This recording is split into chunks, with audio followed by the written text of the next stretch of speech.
Nay? Problema sa puso? May sorpresa ako sa'yo. Amoy pa lang po ng tinola, masarap na.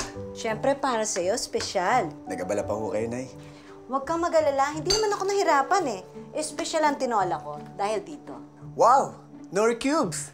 Patikim nga po. Buong-buo ang sarap ng manok. Kasi buong-buo ang pagmahal ko sa'yo.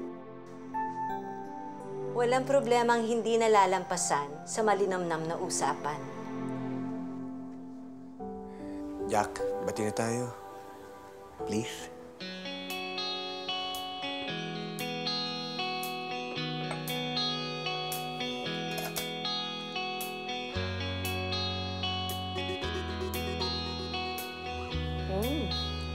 May sparkle sabaw.